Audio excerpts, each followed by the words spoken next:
Saben en mi barrio que soy un impostor. Solo buscaba, mami, un empleo mejor. Yo tengo mi guardado, no sé cómo pasó. Me dieron la papaya, yo la partí, mi amor. El que se duerme se lo lleva la corriente. Ay, camarón, camarón, El que se duerme se lo lleva la corriente. ay, camarón, camarón. Yo busco chamba, empleo mejor, porque en el barrio me creen impostor. Tengo un guardado para ti, mi amor. Dieron papaya y se me pasó. El que se duerme se lo lleva la corriente. Ay, camarón, camarón, El que se duerme se lo lleva la corriente. ay, camarón. Oye, cosita, aquí está tu camarón. Attention, j'arrive, chaud devant, je vous l'amène avec votre limonade dès que j'aurai servi les autres. Me voilà, excusez-moi, voilà vos plats, monsieur. Cuisinés avec amour et beaucoup de tendresse. Autre chose, messieurs? Est-ce que vous pourriez me rajouter un œuf au plat par-dessus? Bien sûr, c'est comme si c'était fait. Oh, bon sang, on va manquer d'eux, ça c'est sûr. J'ai vu de mes yeux. Ah oui. Mesdemoiselles, un petit plat léger comme vous l'aimez. Parfait. Et des bières, ça vous tente? Ici, elles sont C'est parti, garantie sans calories. Tout s'est bien passé? C'était parfait. Merci Au pour eux. revoir. À bientôt, passez une Allez, bonne à journée. très vite. T'es passé où, Alcide? Regarde, le resto est plein à craquer. Et il est où le problème, hein? À quoi ça sert alors de payer des employés si c'est pour faire le sale boulot à leur place? Tout s'est bien passé? Très bien, Très bien, c'était parfait, tout était délicieux.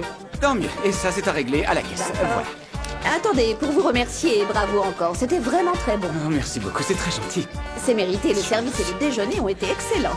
Bonne Amène-toi. chance pour la suite. Merci. Qu'est-ce que tu veux? Va chez Fabien et demande-lui qu'il nous file un coup de main. On va très vite manquer d'eux, à croire qu'ils se sont donné le mot pour une cure de protéines. Et t'en veux combien de douzaines? 3. Vas-y. Et mes œufs, vous les avez oubliés? Non, ils arrivent, chaud devant. Eh chef, tu peux lancer la carte? C'est quoi le problème avec la Le règlement de la 8. Bonjour patron. Alors, il marche ce resto? Très bien. Vous êtes venu vérifier si c'était vrai? Ah, Regardez. La preuve. Le pourboire de la 11. les clients d'ici ont l'air plus généreux que ceux du Corinto, dis donc. C'est vrai. Ça, c'est sûr. Parce que ces clients reconnaissent notre travail admirable, contrairement à notre patron. Et c'est vrai, quoi. Je suis administrateur, chef de rang, serveur, mais aussi aide cuistot et parfois même livreur. Tout en un. Peut-être, mais au moins t'as un boulot. On dirait, oui. Il me faudrait la... Les gars de la coopérative. Ah, mais ça va S'il te pas, plaît, non? par là. Alicia, prépare la 5, s'il te plaît. La cause n'arriverait jamais. Je vous conduis à votre table, messieurs. Le travail m'appelle. Je vous propose le plat du jour, accompagné d'une bonne bière fraîche. ça sera parfait. Hydrater. Ce garçon a beau être insolent, donneur de leçons et autoritaire, il est de loin le meilleur de nos employés. Mais c'est vrai que Primo est un drôle de spécimen. Il est unique. Non, mais ça y est, à t'entendre, on dirait un super-héros, ce garçon. Un pichet de limonade pour la 5. Bon, bah, je crois qu'on a presque tout pareil. Ouais.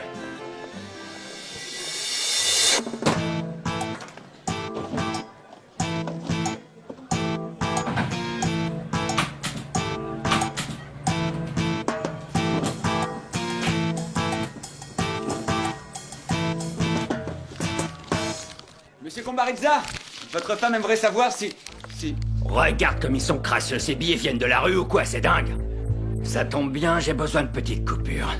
Je vais déposer un billet de 50 000 pesos. Et en échange, je récupère 30, 40 et 50. Voilà. Et la recette de ce midi. Vous savez quoi, patron? Il y a pas mal de choses dont je suis témoin et que je garde pour moi. Par exemple, que vous êtes égoïste, que vous faites rien pour nous aider, que vous nous filez jamais de bonus alors qu'on en a besoin et qu'on le mérite. Et je peux aussi faire l'impasse sur votre avarice qui nous oblige à bosser en sous-effectif. Mais ce que j'ai vu là, je peux pas le garder pour moi. C'est impossible, patron. Bon, écoute, t'es pas obligé de t'emporter comme ça, c'est juste un malentendu. Voilà, t'es content? Vous dites que c'est un malentendu alors que je vous ai vu, alors que je vous ai pris la main dans la bourse. Ah oui, et qu'est-ce que t'insinues par là? Fais attention à ce que tu dis, c'est moi le patron ici. Non mais tu sais à qui tu parles, garçon? Je parle à un voleur, un esclavagiste et un menteur, avec tout le respect que je vous dois. Oh là, qu'est-ce qui se passe ici? Ça m'embête de devoir vous le dire, mais il se trouve que j'ai découvert que ce scélérat était un voleur. À quoi? Là tu vas prendre cher. Ah oui. Je vais Ah, te prendre le ouais. respect. M'attaquer sans raison, et ça devant mes employés. Viens, approche. Vous êtes un voleur et un bouffon. Quoi? Dites-moi enfin ce que j'ai rêvé, ce que j'ai Mais fait. un peu, mon neveu. C'est faux et vous le savez. Je vous ai pris en flagrant délit, je l'ai vu se servir de mes propres yeux dans notre cagnard. Mais c'est du vol, j'arrête de bosser C'est dans faux. cette émission. Mais il dit n'importe quoi. Vous voyez pas qu'il ment, là? Si j'ai amené la tirelire dans mon bureau, Pour c'est... vous gaver une fois de plus grâce à notre travail. Ça vous suffit pas d'avoir un bon resto, qui plus est très lucratif. Il faut encore que vous voliez vos employés. Merci beaucoup. Applaudissons ce geste. Écoutez, Merci vraiment.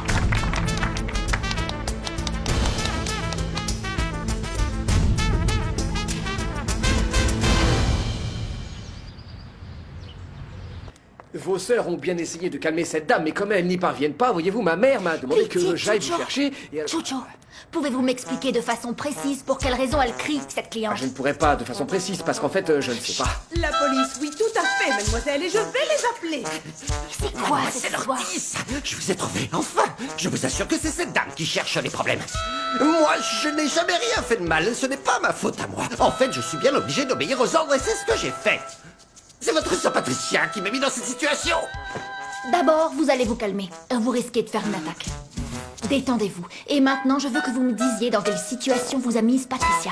Non, je ne vais pas me calmer. Vous êtes responsable et vous allez assumer vos erreurs. Il est hors de question que je me laisse faire. C'est certain, nous allons prendre nos responsabilités et résoudre ces problèmes. Comment et quand? Parce que mon mari et moi, ça fait un certain temps que nous sommes dans cet hôtel et vous n'avez rien fait. Rien du tout pour régler ça. Donnez-moi une seconde. Entrez. Pardon de vous déranger. Madame Uribe, monsieur, en quoi puis-je vous aider? Je crains que vous ne puissiez rien faire de plus, mademoiselle. J'ai découvert que mon collier de 10 000 $ venait de disparaître, comme par magie, de votre coffre-fort. Et personne ici n'est capable de me dire où il est passé. Sachez que j'ai... Vous êtes qui, la directrice de l'hôtel? Non, madame, mais je suis son assistante personnelle. Et si ni Patricia, la directrice des relations clients, ni Andrea, qui est chargée des approvisionnements, n'ont pu vous donner d'explications, c'est parce qu'elles ne sont pas au courant de ce qui s'est passé. Ce n'est pas leur travail, mais elles sont là devant vous parce qu'elles voudraient vraiment vous aider. Pour en revenir à votre collier, sachez qu'à partir de l'instant, de la première minute où vous nous l'avez confié, nous en avons pris le plus grand soin. Quand je l'ai réclamé, personne n'a su me répondre. Ils n'ont pas su me dire pour quelle raison il n'était pas dans le coffre-fort là où je l'avais laissé. C'est vrai, et je m'en excuse. Il n'était pas dans ce coffre-fort, en effet. Et je vais vous expliquer pourquoi. Nous sommes en train de modifier tous les systèmes de sécurité de l'hôtel. Mot de passe, alarme, extincteur. En attendant, et pour des raisons de sécurité, ma patronne et la direction ont décidé de déplacer tous les objets de valeur de nos clients dans un autre coffre-fort qui est aussi bien, voire mieux. Je comprends la gêne occasionnée et la peur que vous avez dû ressentir. Mais pour des raisons de sécurité, notre personnel n'a pas été mis au courant. De façon à ce que les modifications se fassent dans la plus grande discrétion possible. Afin de nous excuser pour ce dérangement, je propose que votre séjour dans notre hôtel vous soit offert. Je vous remercie. T'as de la chance que Cecilia nous ait sortis de cette situation, Patricia. Mais sans toi, on n'aurait pas eu tous ces problèmes. Allons bon, j'ai rien fait de mal. Tu plaisantes? Parce que tu trouves ça normal, toi, d'aller piquer le collier d'une cliente dans son coffre-fort? Ça va, ça sert à rien d'exagérer. C'est pas comme si je l'avais volé pour aller le revendre dans une ruelle, ce collier. Je l'ai emprunté pour aller dans un grand restaurant. Bah voyons. Quoi? C'est un ami à moi qui devait me prendre à la maison et me ramener après la fête. Je n'aurais jamais été seule de la soirée. T'es vraiment gonflé. J'avais tout prévu de A à Z, j'ai juste pas eu de chance. Si seulement Madame Uribe n'avait pas réclamé son collier plus tôt que prévu, elle aurait rien remarqué. J'aurais pu m'amuser à ma fête, être belle avec ce collier et tu serais pas en train de me faire la morale. La morale? Tu vas voir la morale que maman va te faire quand elle l'apprendra. À côté, la mienne, ça sera de la gnognotte. Tu crois que Cecilia va lui en parler? Moi, à sa place, je le ferai. Ah non, pas encore, Cecilia. C'est pas la première fois qu'elle nous fait un truc dans ce goût-là. Patricia agit trop souvent de façon irresponsable. Bon, Tulia, laisse-moi te poser une question. Qu'est-ce qui se passerait si je racontais à Sylvia ce qui s'est passé? Elle va gronder Patricia, refuser de lui parler pendant quelques jours, et ensuite tout redeviendra exactement comme avant. Tu crois ça?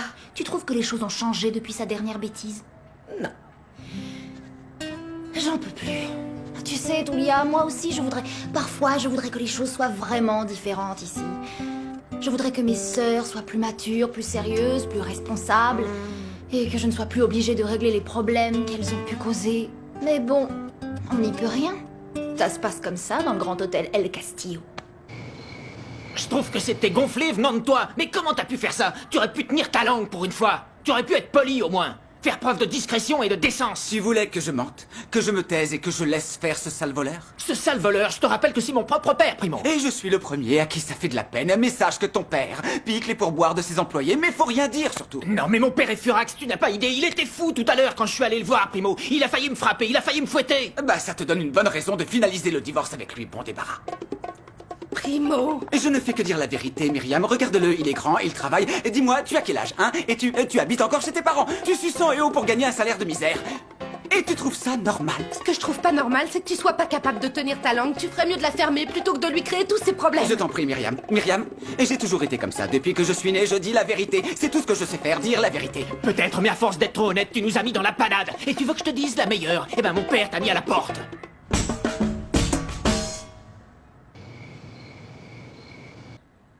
Bien, expliquez-moi quelque chose. Depuis quand on a des clients qui viennent séjourner dans notre hôtel sans payer? C'est nouveau, ça. Enfin, depuis quand on jette l'argent par les fenêtres, Cécilia?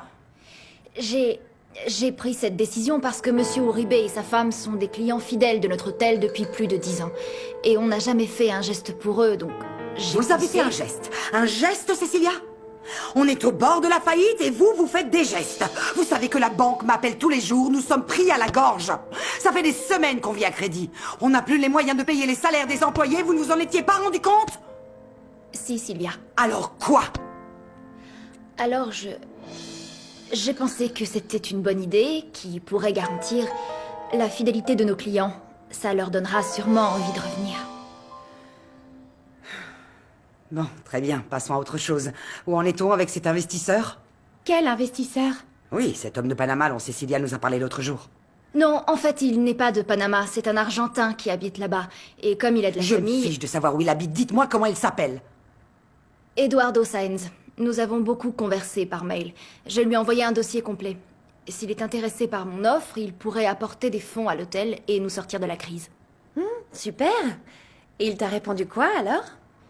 Je n'ai toujours pas reçu de réponse. Ah, ben dans ce cas, c'est réglé. On peut oublier ce monsieur et tout aller dormir. Peut-être pas, Sylvia. J'ai une bonne intuition, cet homme peut nous aider. Sauf que malheureusement, Cécilia, les banques n'acceptent pas les bonnes intuitions comme forme de paiement. Elles ne veulent que de l'argent, des pièces sonnantes et trébuchantes. Vous êtes au courant ou vous ne vous en êtes pas rendu compte non plus? Ah là là, ma sœur n'a pas arrêté de me faire la morale toute la soirée. Bah ça, t'as donné le bâton pour te faire battre en même temps, hein. Mais bon, je vais pas en rajouter une couche. Je vais me taire et je vais profiter C'est de la bon, soirée. c'est pas la peine.